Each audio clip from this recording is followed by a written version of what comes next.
आलमीन वस्सलातु वस्सलामु अला सय्यदिल मुरसलीन अम्मा बाद फ़अऊज़ु बिल्लाहि मिनश शैतानिर रजीम बिस्मिल्लाहिर रहमानिर रहीम क़ाल अल्लाहु तआला फ़िल क़ुरआनिल मजीद वल फ़ुरक़ानिल हमीद इय्याका नअबुदु व इय्याका नस्तईन सदक़ल्लाहुल अज़ीम व सदक़ा रसूलुहुन नबियुल अमीनुल मतीनुल मुबीनुल करीमुर रऊफ़ुर रहीम व नहनु अला ज़ालिका लमिनश शाहिदीन वश्शाकिरीन वल्हम्दुलिल्लाहि रब्बिल आलमीन। गौसे आज़म बमने बेसरो सामा मददे क़िबला ए दी मददे काबे ईमा मददे वगिरदाबे बला उफ्ताद कश्ती मदद कुन या मुईनुद्दीन चिश्ती आमीन। बहक़्क़े ख्वाजाए उस्मान हारून मदद कुन या मुईनुद्दीन चिश्ती क़ादरियम नारे या गौसे आज़म मीज़नम दमज़ा शेख अहमद रज़ा खां क़ुत्ब आलम मीज़नम।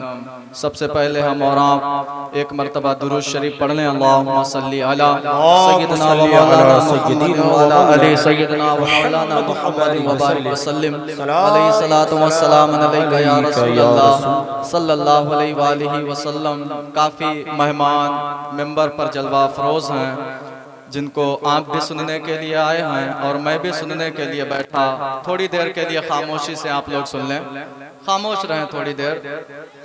आपने भी इनको समात करना है। मुझे तो रेगुलर सुनते हैं, जुमा में भी, उसके अलावा कोई छोटा मोटा फंक्शन भी हो वहाँ पर भी मैं हाजिर रहता हूँ। मौलाना रिजवान साहब का बयान हो चुका है और मुफ्ती साहब जो हमारे खुसूसी मेहमान हैं, हजरत का बयान स्पेशल होना है। जो बाज़ो नसीहत होंगे उस पर हम और आप अमल करेंगे। और जिनके लिए आप हजरात बेकरार हैं, बेताब हैं, बैठे हुए हैं, मैंने सुना है कि नीचे से फरमाइश आ रही है कि हजरत को बिठाया जाए। आएंगे इंशाअल्लाह तबारक व तआला, झूमेंगे, आप हजरात सुनेंगे।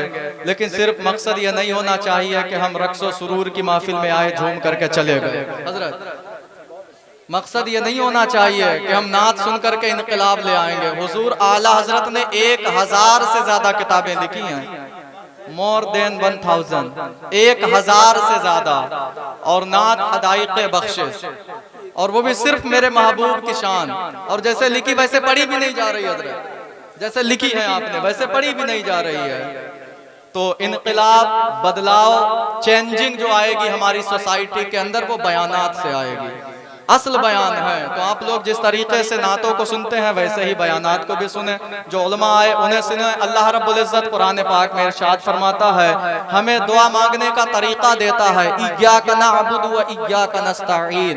बच्चे बच्चे की जबान पर ये आयत रटी हुई है, ऐ मेरे मौला हम तेरी ही इबादत करें और तुझी से मदद चाहें।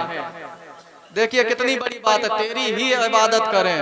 और अफसोस ये है कि ये सर अल्लाह का दर छोड़ के दर दर भटक रहा है, दर दर ये सर हमारा ठोकरे खाता घूम रहा है, सिर्फ अल्लाह का दर। अभी ईशा में मैं देख रहा था 150 सफ्ती नमाजियों के सिर। हजरत आप बताएं, ये जलसा, ये मिलाद, ये जश्न, ये जुलूस फराइज नहीं है, न वाजिबात में से है, सिर्फ मुस्तहबात में से है। और दौरे हाजिर में तो इसको वहां तक भी नहीं ले जाया जा सकता है जिस एतबार से आजकल हो रहा है। असल चीज है इबादत, और जिसमें पहला कलमा पढ़ने के बाद जो फर्ज है वो नमाज है। मैंने देखा कमेटी के हजरात, माजरत के साथ मैं कहता हूँ, मैं आपका भाई हूँ और ये दर्द है मेरा। मैं कोई इसलिए नहीं कर रहा कि आपको ट्रोल करने के लिए खड़ा हुआ। बेचारे अजान होती थी ईशा की, इस जलसे को कामयाब बनाने के लिए दर दर भटक रहे होते थे, लेकिन आज भी ये लोग मस्जिद में नहीं थे। कितने अफसोस की बात है।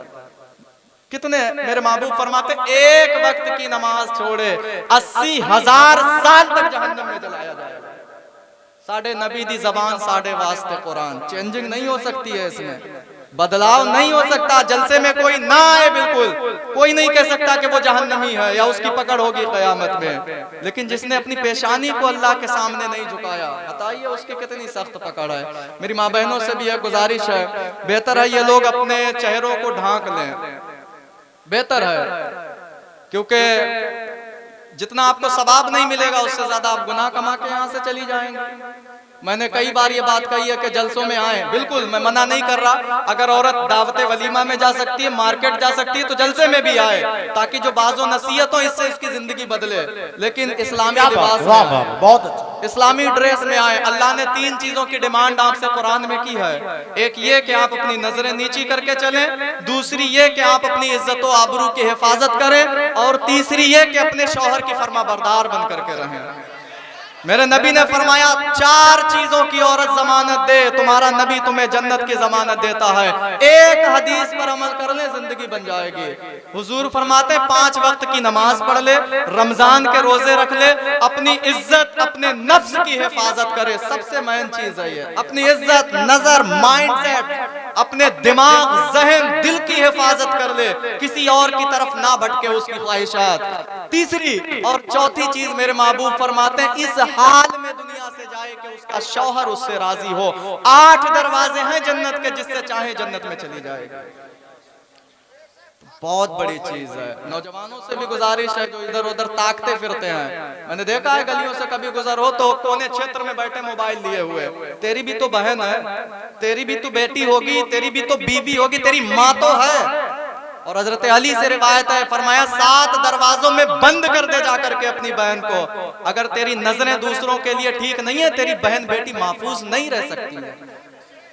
शर्म आनी चाहिए, हया आनी चाहिए। एक और बहुत बड़ी समस्या हमारे माशरे में है, वालिदैन की नाफरमानी। मैं कोई तकरीर करने के लिए नहीं खड़ा हुआ हूँ, 2-4 बातें आपसे, ताकि बहुत बाहर से भी लोग सुनने के लिए आए हैं।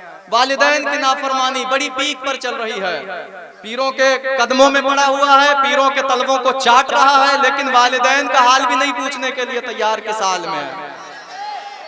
एक शख्स जो नमाज नहीं पढ़ रहा है, एक शख्स जो शरीयत मुताहरा से दूर है, एक शख्स जो कुरान से कोई वाबस्तगी इख्तियार नहीं किया है।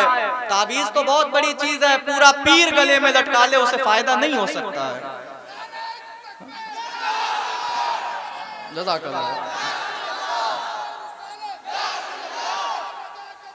अरे बस करें, लंबा हो जाएगा सल्लल्लाहु अलैहि वसल्लम। तो इस चीज का मैंने देखा यहाँ पर बहुत बुरी तरीके से मारा मारी चल रही है। वो मेरा पीर, वो हजरत, बिल्कुल मुसलमान नहीं समझ रहे दूसरे को है। हाँ, सब अपने ग्रुप में बैठे दूसरे वाले पर कमेंट करने पे। और मैं सबकी बात कर रहा हूँ, ऐसा नहीं कि मैं किसी एक बंदे को या एक तबके को मतलब टारगेट कर रहा, सबकी ये बात है। सवाल मेरे महबूब के बारे में होना है, सवाल नमाजों के बारे में होना है, सवाल दूसरे के हुकूक के बारे में होना है, सवाल तुम्हारी जवानी कहाँ गुजर रही इसके बारे में होना है, सवाल इसके बारे में होना माल कहाँ से कमाया, कहाँ खर्च किया था।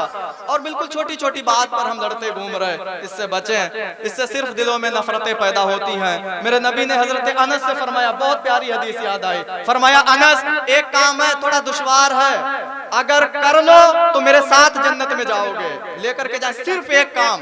मेरे नबी ने सहाबी से फरमाया दुश्वार है, कर लो सीधा जन्नत में मेरे साथ जाओगे। कहने लगे हुजूर बताएं क्या काम है। मेरे महबूब ने फरमाया ये जो दिल है ना, दिल, इसमें किसी मोमिन के लिए बुग़्ज़ नहीं होना चाहिए तुम्हारे।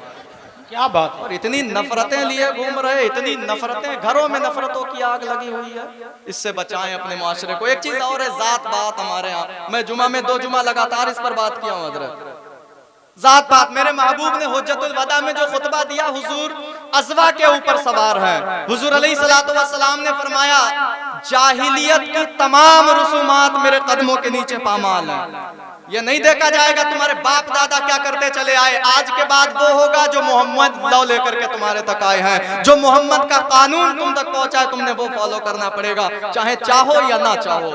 उसके बाद हुजूर फरमाते सुने, किसी को कोई फख्र हासिल नहीं, मैं अरबी नहीं पढ़ रहा, बिल्कुल आपको मतन सुना रहा। फरमाया किसी को, बुखारी की हदीस है, किसी को कोई फख्र नहीं है किसी के ऊपर, चाहे वो अमीर हो उसे गरीब के ऊपर, अरबी हो उसे अजमी के ऊपर, लाल हो उसे काले के ऊपर, या किसी नस्ब वाले को किसी छोटे नस्ब वाले के ऊपर, किसी बड़े खानदान वाले को किसी छोटे खानदान वाले के ऊपर, इल्ला बित्तक़वा, जिसे जो फजीलत हासिल होगी वो तक़वे की बिना पर हासिल होगी। और अल्लाह कुरान में भी फरमाता है अल्लाह ने कुरान में भी फरमाया कि तकबे की बिना पर तुम्हें बुलंदियां मिलेंगी।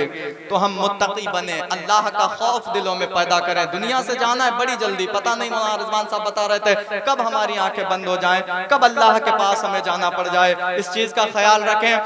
शादियां आपस में करें, ये बहुत अहम चीज है। अब तो खैर हम कहते हैं ना खानकाहों से पैगाम आया है, अफसोस ये कि हमने हदीस और कुरान नहीं पढ़ा है।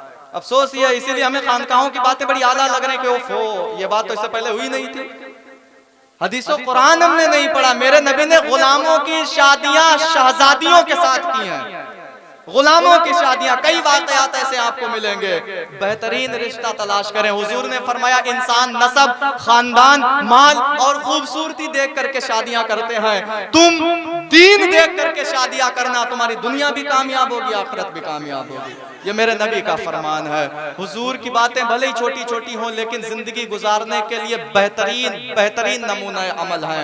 और अल्लाह फरमाता है महबूब हम भीरा वालों को कबूल नहीं करेंगे, मैंने दुनिया वालों को कबूल नहीं करना अगर ये आपका रास्ता छोड़ करके चले गए। हम कामयाब तब होंगे जब हुजूर के रास्ते पर आएंगे, हुजूर को फॉलो करेंगे। तरीके मुस्तफा को छोड़ना है वजह बर्बादी, इसी से कौम दुनिया में हुई बेइक़्तिदार अपनी की मोहम्मद से वफा तूने तो हम तेरे हैं। ये जहां चीज है क्या लौहो कलम तेरे हैं, उन्हें जाना उन्हें माना न रखा गैर से काम। लिल्लाहिल हम्द में दुनिया से मुसलमान गया। ख्याल रखें तेरा मेरा रिश्ता क्या ला इलाहा इल्लल्लाह, सिर्फ ये रिश्ता है हमारा, कोई रिश्ता जाती नहीं है, सिर्फ रिश्ता है ला इलाहा इल्लल्लाह। इसीलिए जब फलस्तीन में बम गिरता है दिल हमारे फटते हैं, फलस्तीन में किसी बच्चे की रूह निकलती है आंसू हमारे निकलते हैं। रिश्ता है ला इलाहा इल्लल्लाह का, तो बस इसी रिश्ते के तहत एक दूसरे से मोहब्बत करें। हुजूर फरमाते हैं अल्लाह जिन्हें कयामत में अपने अर्श का साया अता फरमाएगा, उनमें दो लोग वो भी होंगे जो अगर मिले तो इसलिए मिले कि अल्लाह की रजा शामिल है, और अगर जुदा हुए तो इसलिए जुदा हुए कि अल्लाह की मर्जी पर जुदा हो रहे हैं। अल्लाह के लिए प्यार करें, अल्लाह के लिए मोहब्बत करें, यही मेरी और आपकी कामयाबी की जमानत है। अल्लाह से दुआ है हमारा सर सिर्फ अल्लाह के सामने झुके, दर दर की ठोकरों से हमें महफूज रखे, उसी की इबादत करें, उसी से मदद चाहें, उसी को अपना हाकिम, अपना रज़्ज़ाक, मालिक, खालिक जाने। आमीन या रब्बल आलमीन। अस्सलामु अलैकुम व रहमतुल्लाहि व बरकातुहू।